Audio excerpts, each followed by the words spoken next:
ఎక్కడో చివరిలో ఉండిపోయినటువంటివి అవి జ్ఞాపకం చేసుకోవడానికి ప్రయత్నం చేస్తున్నాడు, కానీ అవి రాట్లా. ఎందుకంటే ఈ మైండ్ అంతా దేంతో నింపాడు అయ్యగారు చెప్పండి?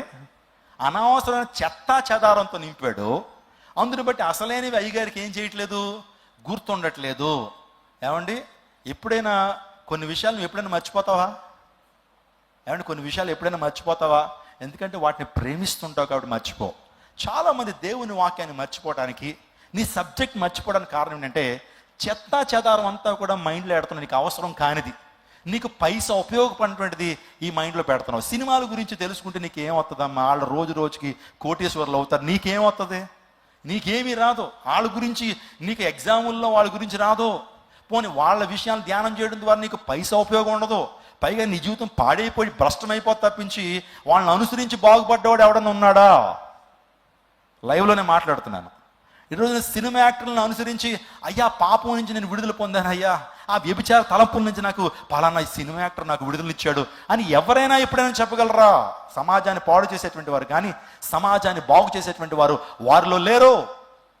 వాళ్ళ కొరకు నువ్వు నీ ప్రాణాన్ని పెట్టేయటం, వాళ్ళ కోసం మొదటి టికెట్ కోసం నీ చొక్కా చింపేసుకోవడం, వాళ్ళ కోసం మొత్తం నీ జీవితం అంతా కూడా పణంగా పెట్టేసి చదువు పక్కన పెట్టి, తల్లిదండ్రులను పక్కన పెట్టి, దేవుని పక్కన పెట్టి జులాయిగా తిరుగుతూ జీవితాన్ని పాటు చేసుకుంటున్నావా? ప్రియ తమ్ముడు, ప్రియ చెల్లి, నీకు వచ్చేది ఏమి ఉండదు. పైగా చదువు కూడా నీకు రాదు.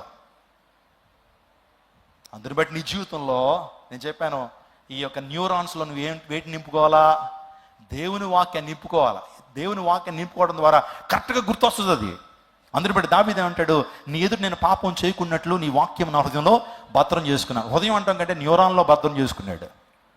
ఎప్పుడైతే తన జీవితంలో ఏదైనా సమస్య వచ్చిందా, ఏదన్నా శోధన వచ్చిందా, వెంటనే టక్మని ఏం గుర్తొస్తుంది? దేవుని వాక్యం. యోసేపు గారు గుర్తొచ్చేస్తాడు. ప్రియవన చెల్లి, నీ జీవితంలో పాపం చేయడానికి అవకాశం వచ్చింది, వెంటనే నీ మైండ్లోకి వాక్యాన్ని నువ్వు మొదలు పెట్టుకున్నట్లయితే గుర్తొచ్చేది యోసేపు, అతడు చేసినటువంటి గొప్ప కార్యం. అందుని బట్టి దేవుని వాక్యాన్ని వినాలి. అందుని బట్టి ఏమనొస్తున్నారా? దేవుని వాక్యాన్ని ఎంతైతే వింటావో అంత న్యూరాన్స్తో భద్రం అయిపోద్ది. ఆ వాక్యం నేను భద్రపరుస్తుంది, పాపం చేయకుండా ఆపుతుంది. నువ్వు ఆదివారం ఒక్క 45 నిమిషాలు వాక్యం వినేసి ఈ వారానికి అంతా సరిపోద్దని అనుకుంటున్నావు. అందుని బట్టే నేను చెప్తున్నాను, క్రైస్ట్ టెంపుల్లో 4 ఆరాధనలో 4 ప్రత్యేకమైన వర్తమానాలు అందించబడుతున్నప్పుడు కనీసం 2 ఆరాధనలో పాల్గొనే ప్రయత్నం చేయండి. ఇంకా సీట్లు ఖాళీ ఉంటున్నాయి. రానున్న దినాల్లో మీకు ఒక ఆరాధన కూడా నీ ఆరాధన కూడా చేరి దొరకదేమో. అందుని బట్టి సద్వినియోగపరుచుకుందా. దేవుని సంధికి రండి. లైవ్లో వింటాం కాదు, ఇక్కడ నీకు వింటే కంప్లీట్ కాన్సన్ట్రేషన్తో వింటావు. ఇంట్లో విన్నావు అనుకోండి, ఎలా ఉంటుందంటే అప్పటికే ఎవరో ఫోన్ చేస్తారు, అప్పుడే కాలింగ్ బెల్ ఎవరో కొడతారు, అప్పుడే నీకు ఏదో ఎవరితో మాట్లాడాలనిపిస్తుంది. నిబద్ధత ఉండదు లైవ్ ద్వారా.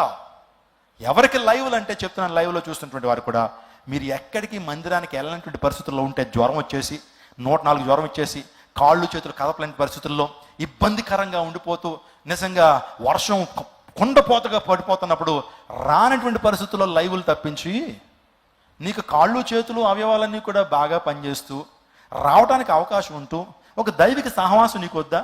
దైవ సేవకుల యొక్క సహవాసం నీకొద్దా? దైవ బిడ్డలతో సహవాసం వద్దా? అన్యోన్య సహవాసం నీకొద్దా? నీకంటూ ఒక చర్చ్, నీకంటూ ఒక సహవాసం వద్దా? మీరు ఆలోచన చేయండి. అంటే లైవ్లు చూడొద్దని నేను అంటలేదు, మనం కూడా లైవ్లు ఇస్తున్నాం. ఎవరికి? విదేశాల్లో ఉన్నటువంటి వారికి, ఎక్కడెక్కడ ఉన్నటువంటి వారికి. పైగా దేవుని సేవకులు లేనటువంటి ఆ స్క్రీన్లు చూడడానికి వెళ్తున్నావా? నేను ఇక్కడ ఇవ్వలేనండి స్క్రీన్లు. ఇక్కడ స్క్రీన్ ఇచ్చేసి రికార్డెడ్ మెసేజ్ వేసి చూసేయండి అంటే చూసారా మీరు? అది దేవుని వాక్యానుసారమా?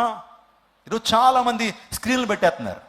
అయ్యగారు ఎక్కడో ఉంటాడు, హైదరాబాద్లోనో ఢిల్లీలో ఎక్కడో ఉంటాడు, ఆయన అక్కడ చెప్తాడు ఆయన రికార్డెడ్ మెసేజ్ని. ఇక్కడ అందరూ కూడా అక్కడికి వెళ్ళి చైర్లో కూర్చుని సినిమా చూసినట్టు చూసి రావాలా? ఇది వాక్యానుసారమా? ఇక్కడ ఎలా అయితే కనుక స్క్రీన్ మినిస్ట్రీ అయితే నేను 100 సంఘాలు పెట్టేద్దేమండి. చాలామంది అడుగుతున్నారండి ఈ రోజున, అయ్యా ఖచ్చితమైన వాక్యాన్ని అందిస్తున్నారు, మేము స్క్రీన్ పెట్టుకుంటాం, ఈ లైవ్ని అక్కడ టెలికాస్ట్ చేస్తాం, అయిపోగానే కానుకలు పెట్టేస్తాం, ఆ కానుకలు మీకు పంపించేస్తాం. లేదయ్యా, అది వాక్యానుసారం కాదు. తండ్రి గారు కానీ మా అన్నయ్య గారు కానీ చాలా సంఘాలు ఏర్పాటు చేశారు, అక్కడ దేవుని సేవకుని ఏర్పాటు చేశారు. అంతేగాని లైవ్లు ఇచ్చేయడం పెద్ద సమస్య. ఈ స్క్రీన్ ఎంత ఉంటుంది? స్క్రీన్లోంచి లైవ్ ఇచ్చేయడం పెద్ద ప్రాసెస్ అంటారా? ఆలోచన చేయండి, సత్యాన్ని గమనించండి. ఎక్కడో ఆ గొర్రెల్లాగా మనం వెళ్ళిపోవడానికి కాదు, కానీ సత్యాన్ని గమనించండి. చాలా వ్యాపార ధోరణిలో ఈరోజు పరిచయాలు జరుగుతున్నాయి, చాలా బాధపడుతున్నాను నేను. అది దేవుని అభిషేకం, దేవుని యొక్క చిత్తం అని చెప్పుకుంటున్న వారు వ్యాపారం చేస్తారు కాబట్టి దేవుని సేవా ప్రాంతంలో జరగట్లా. దేవుడు అటువంటి సంఘాలను బట్టి, అటువంటి పరిచయాలను బట్టి ఆయన ఆనందించట్లేదు. వాక్యానికి ఒక క్రమం ఉంది, సంఘానికి ఒక క్రమం ఉంది. ఆ ఆ క్రమాన్ని పాటించి అక్రమం చేయవాళ్ళారా నా యుద్ధ నుంచి పొండి అన్నాడు. గమనించండి, వాక్యాన్ని మీరు వింటున్నారు, వాక్యాన్ని పరిశీలనగా వింటున్నారు, అపోస్తుల బోధ వింటున్నారు. ఎక్కడ సత్యబోధ వినపడుతుందో, ఎక్కడ అపోస్తులు చెప్పిన బోధ వినపడుతుందో అటువంటి సంఘాలను మీరు వెంబడించండి, అటువంటి దేవుని సేవకులు వెంబడించండి. ఎక్కడైతే అపోస్తుల బోధ పర్ఫెక్ట్గా మీకు వినపడుతుందో అక్కడ మీరు, మీ కుటుంబాలు, మీ తరాలు దీవించబడతాయి. మీ కుటుంబాలు సన్మార్గంలోకి వస్తాయి, మీ పిల్లలు సన్మార్గంలోకి వస్తారు. గమనించాలా, ఎంతో ఆత్మావేశంతో ఈ మాటలు చెప్తున్నాను. సహకరించండి మంచి దైవజనుల్ని, అదే రీతిగా సత్యాన్ని సత్యంగా చెప్పేటువంటి దేవుని సేవకుల్ని ప్రోత్సహించండి, మీరు దీవించబడతారో. ఆమె నిద్రపోతుంది కానీ ఆమె చనిపోలేదు. హల్లెలూయా. ఆమె నిద్రపోతుంది అంటే జీవాన్ని పొందుకోవడానికి ప్రధానమైన కారణం ఏంటో తెలుసా? ఆ యాయీరు సన్హెద్రిలో పనిచేస్తున్నాడు. సన్హెద్రిలో పనిచేస్తున్న ఆ యాయీరు దేవుని మాటకు విధేయత చూపించాడు. స్తోత్రం చెప్పండి. ఈరోజు నా మాటకు విధేయత చూపించడం ద్వారా దీవెన. అందరికీ శుభవార్త. ప్రతి ఆదివారం 10,000 మంది ఒక చోట చేరి దేవుణ్ణి ఆరాధిస్తున్న జీవం గల దేవుని సంఘం. స్వస్థత, విడుదల, అభిషేకం పొందాలనుకుంటున్నారా? దురాత్మ శక్తుల నుంచి విడుదల కావాలా? ఆర్థిక ఇబ్బందుల నుంచి విడుదల కావాలా? సంతానలేమితో బాధపడుతున్నారా? కుటుంబ సంక్షేమం కొరకు ప్రత్యేక ప్రార్థనలు కోరుకుంటున్నారా?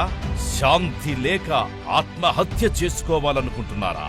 నిజమైన ఖచ్చితమైన వాక్యం చేత బలపడాలని ఆశిస్తున్నట్టయితే రండి. క్రైస్ట్ టెంపుల్ మీ కొరకే. ప్రతి ఆదివారం 4 ఆరాధనలు జరుగుతున్నాయి. మొదటి ఆరాధన ఉదయం 6 గంటలకు, రెండవ ఆరాధన ఉదయం 8 గంటలకు, మూడవ ఆరాధన ఉదయం 10 గంటలకు, 4వ ఆరాధన సాయంత్రం 6:30 జరుగును. స్థలం Christ temple, Mary Stella indoor stadium, Pantakaluva road, NTR circle, Vijayawada. ముఖ్య ప్రసంగికులు ప్రపంచ వ్యాప్తంగా వాక్యమునందించి కోట్లాది మందికి దీవెనకరముగా ఉన్న మన దైవజనులు రెవరెండ్ డాక్టర్ పాల్ ఇమాన్యుయల్ గారు మరియు నిస్సీ పాల్ గారు శక్తివంతమైన సందేశాలను అందించి ప్రతి ఒక్కరి కొరకు ప్రత్యేక ప్రార్థనలు చేయుదురు. హృదయాలను హత్తుకునే అద్భుతమైన స్తుతి ఆరాధన సాక్ష్యాలు, ప్రతి విశ్వాసిపై ప్రత్యేక శ్రద్ధ, గృహ దర్శనాలు, ఇంకా మరెన్నో. ప్రతి ఆరాధనలో 1000 మంది ప్రజలు పాల్గొంటూ ఆత్మీయముగా బలపడుచున్నారు. పాటలు, ఆరాధన, వర్తమానముల ద్వారా దేవుని ఆత్మీయ కార్యములు అనేకులు పొందుకుంటున్నారు. విజయవాడ చుట్టుపక్కల ప్రాంతాల నుంచే కాక 100 కిలోమీటర్ల దూరం నుంచి ప్రజలు వచ్చి ఆత్మీయ మేలులు పొందుచున్నారు. ప్రతి ఆదివారం హోలీ కమ్యూనియన్ సర్వీస్. దూర ప్రాంతము నుండి వచ్చు వారికి ప్రేమ విందు కలదు. కుటుంబాలతో రండి. దేవుడిచ్చే గొప్ప రక్షణ, స్వస్థత, అభిషేకాన్ని పొందుకొనండి. రండి, మీ దుఃఖము నాట్యముగా మార్చబడును.